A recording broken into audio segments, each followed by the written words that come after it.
கர்த்தருடைய பரிசு நாமத்திற்கு ஸ்தோத்திரம் உண்டாவதாக. இன்றைய ஜீவ வார்த்தை நிகழ்ச்சியை கேட்டுக்கொண்டிருக்கும் அனைவரையும் கர்த்தருடைய பரிசு நாமத்தினால் வாழ்த்துகிறேன், ஆசீர்வதிக்கிறேன். இன்றைய சின்ன தியானத்திற்கு தேவன் கொடுத்த வேத பகுதி ஏசாயா தீர்க்கதரிசி எழுதின புஸ்தகம். அதில் 62ஆம் வசனம், 62ஆம் அதிகாரம் 3ஆம் வசனம். ஏசாயா 62:3. நீ கர்த்தருடைய கரத்தில் அலங்காரமான கிரீடமும் உன் தேவனுடைய கரத்தில் ராஜ முடியுமாய் இருப்பாய். இதை கேட்டுக்கொண்டிருக்கும் விசுவாசிகளே, இதை கேட்டுக்கொண்டிருக்கும் நேயர்களே, நீங்க தேவனுடைய கரத்தில் ராஜ முடியாக இருக்க போகிறீர்கள். தேவன் இதை சொல்லுகிறார். இதை கேட்டுக்கொண்டிருக்கும் அனைவரையும் நோக்கி தேவன் சொல்லுகிற ஒரு காரியம் என்னவென்றால், நீங்க தேவனுடைய கரத்தில் ராஜ முடியாக இருக்க போகிறீர்கள்.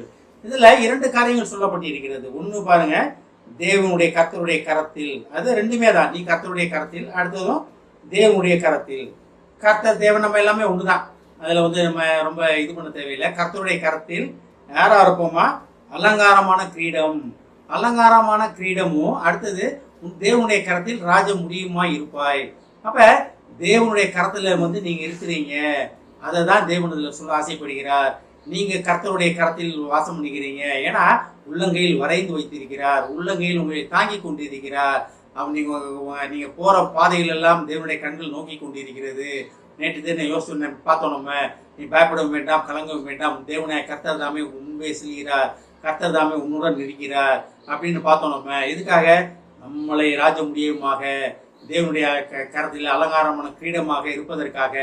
அப்ப நீங்க தேவனுடைய கரத்தில் இருக்கிறீங்க. அந்த இதுல ஒரு சின்ன ஒரு காரியம் பாருங்க. நீங்க அதுல பாரு 2 காரியங்கள் இருக்கு. அலங்காரமான கிரீடமும் ராஜ முடியுமாய் இருப்பீங்க தேவனுடைய கரத்தில். அப்ப நீங்க ஏற்கனவே தேவனால் தெரிந்து கொள்ளப்பட்டு, கிரீடம் யாருக்கு வைப்பாங்க? ராஜாக்கு தான் வைப்பாங்க. தளபதிகள், தலைவராக இருக்கவங்களுக்கு தான் வைப்பாங்க. அது சாதாரண ஆளுக்கு வைக்க மாட்டாங்க. அப்ப கிரீடமும் ராஜமுடி. ராஜமுடினா இது தெளிவா எழுதப்பட்டிருக்கு. ராஜாக்கள் வைக்கிற கிரீடம், ராஜாக்கள் வைக்கிற கிரீடம். அப்ப தேவனுடைய கரத்தில் அது இருக்கிறது. கிரீடமும் இருக்கிறது, ராஜமுடியும் தேவனுடைய கரத்தில் இருக்கிறது, உங்களுக்கானது இருக்கிறது. அப்ப தேவன் ஏற்கனவே உங்களை செலக்ட் பண்ணிட்டாரு. ஏற்கனவே ராஜாக்களும் உங்களிடத்தில் வருவாங்கன்னா ராஜாக்களாக இருப்பதற்காக உங்களை செலக்ட் பண்ணிட்டாரு. தேவன் ஏற்கனவே செலக்ட் பண்ணி உங்க கரத்துல வைத்திருக்கிறார். ஆனா என்னைக்கு நீங்க அதை உணர்றீங்களோ அன்னைக்கு இந்த கிரீடமும் ராஜமுடியும் உங்களுக்கு கிடைக்கும். இதுதான் இதுல நம்ம தெரிந்து கொள்ள வேண்டிய ஒரு காரியம். ஏற்கனவே ஆண்டவர் உங்களை செலக்ட் பண்ணி எல்லா தகுதிப்படுத்தி எல்லாமே ரெடி பண்ணி வைத்திருக்கிறார். என்றைக்கு நீங்க அதை உணர்ந்து கொள்ளுகிறீர்களோ, என்னைக்கு என் கர்த்தராகிய தேவன் என் முன்பாக போய்கொண்டிருக்கிறார், என் வழிகளை செவ்வைப்படுத்தி கொண்டிருக்கிறார், அவருடைய அழைப்பை நோக்கி நான் போய்கொண்டிருக்கிறேன், என்னைக்கு நீங்க அதை உணர்றீங்களோ அன்னைக்கு நீங்க தேவனுடைய கரத்தில் இருக்கிற பாருங்க, தேவனுடைய கரத்தில் இருக்கிற அலங்காரமான கிரீடம் உங்களுக்கு வரப்போகிறது. அது மட்டும் இல்லாம உங்க தேவனாய கர்த்தர் உங்களை ராஜமுடி தரிப்பதற்காக அழைக்கிறார். கர்த்தருடைய கரத்தில் அலங்காரமான கிரீடம் உங்க தலையில வரப்போகிறது. அதே தான் தேவன் சொல்றார். தேவன் உங்களை ராஜமுடியினால் உங்களை ராஜாவாக அபிஷேகம் பண்ணி முடிசூட்ட வல்லவராக இருக்கிறார், ஆசைப்பட்டு கொண்டு இருக்கிறார். அவர் ரெடியா இருக்காரு. எப்ப நம்ம தேவனை புரிந்து கொள்ள போகிறோம், எப்பொழுது நம்ம அழைப்பை தெரிந்து கொள்ள போகிறோம். அழைத்த தேவன் உண்மையுள்ளவர்னு எல்லாத்துக்குமே தெரியும். அதுல செகண்ட் தாட்டே கிடையாது. ஆனா அந்த அழைப்பை நம்ம தெரிந்து கொள்வதில்தான் நம்ம லேட் பண்ணி கொண்டே இருக்கிறோம். அந்த அழைப்பை நம்ம எப்ப தெரிந்து கொள்கிறோமோ அன்றைய தினம் நீங்க கர்த்தருடைய கரத்தில் அலங்காரமான கிரீடம் வைத்திருக்கிற கிரீடம் உங்களை அலங்கரிக்க போகிறது. அலங்காரமான கிரீடம் உங்களை அலங்கரிக்க போகிறது. இதை கேட்டுக்கொண்டிருக்கும் சகோதர சகோதரிகளே, கர்த்தருடைய கரத்தில் உள்ள அலங்காரமான கிரீடம் உங்களை அலங்கரிக்க போகிறது. தேவனுடைய கரத்தில் உள்ள ராஜ கிரீடம் உங்கள் தலையிலே முடிசூட்டப்பட போகிறது. தேவன் அந்த முடிசூட்டும் நாளுக்காக உங்களை தயார்படுத்தி கொண்டிருக்கிறார். நீங்க ராஜாக்களாக அழைக்கப்பட்டவங்க, நீங்க சாதாரண ஆளுகளாக அழைக்கப்படவில்லை. நீங்க ராஜாக்களாக இருப்பதற்காக அழைக்கப்பட்டிருக்கிறீங்க. உலகத்தை அசைப்பதற்காக அழைக்கப்பட்டு இருக்கிறீங்க. அநேகரை வழிநடத்தும் பொறுப்பை மோசைட்ட கொடுத்தாரு. மோசைக்கு அப்புறம் யோசுவாட்ட கொடுத்தாரு.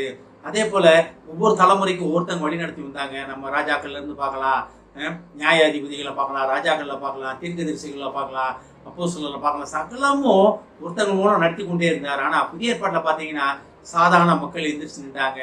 அந்த அன்னைக்கு ஒருத்தங்களை வச்சு நடத்தின தேவன் இன்னைக்கு உங்களை வைத்து நடத்த வல்லவராக இருக்கிறார். தேவனை விசுவாசிகளே, நீங்க தேவனுடைய கர்த்தருடைய கரத்தில் அலங்காரமான கிரீடமாக இருக்கிறீங்க. எவ்வளவு ஒரு அருமையான வார்த்தை பாருங்களேங்க, என்ன ஒரு அற்புதமான வார்த்தை பாருங்களேங்க. தேவனுடைய கரத்தில், கர்த்தருடைய கரத்தில் அலங்காரமான கிரீடமும் தேவனுடைய கரத்தில் ராஜமுடியுமாய் இருக்கிறீர்கள். எதுக்கு? தேவன் கையில வைத்துக்கொண்டு உங்களுக்காக காத்து கொண்டிருக்கிறார். நம்ம எவ்வளோ நாள், எத்தனை வருடங்கள், எவ்வளோ காலங்கள் தேவனை காத்துக்கொண்டு தேவனை காத்திருக்க வைக்க போகிறோம். நம்மை ஆராய்ந்து பார்ப்போம். ஜெபிப்போம். எங்களை அதிகமான அன்பின் பரலோக பிதாவே, தகப்பனே, நாங்கள் கர்த்தருடைய கரத்தில் அலங்காரமான கிரீடமும் தேவனுடைய கரத்தில் ராஜ முடியுமாய் இருக்கிறோம் என்ற மகா கிருபையான வார்த்தைக்கான நன்றி ஆண்டவரே. அதை பெற்றுக்கொள்ள எங்களை தயார்படுத்தி கொண்டு இருக்கிறேன் என்பதை நாங்கள் விசுவாசிக்கிறோம் ஆண்டவரே. இதை கேட்டுக்கொண்டு இருக்கும் ஒவ்வொரு விசுவாசியும் ஆசீர்வதிக்கிறோம் அப்பா. ஒவ்வொரு குடும்பத்தையும் ஆசீர்வதிக்கிறோம் ஆண்டவரே.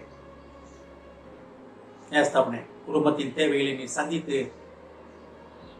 அவர்களை வழிநடத்தி ஆசீர்வதித்துக் கொண்டிருப்பதற்கான நன்றி ஆண்டவரே. இந்த குடும்பங்களில் இருந்து ராஜாக்கள் தோன்றுவதற்கான நன்றி ஆண்டவரே. ஆசீர்வதிக்கிறோம் அப்பா. இயேசுவின் மூலமாய் கேட்கிறேன் நல்ல பிதாவே, ஆமென். கர்த்தர் உங்களை ஆசீர்வதிப்பாராக.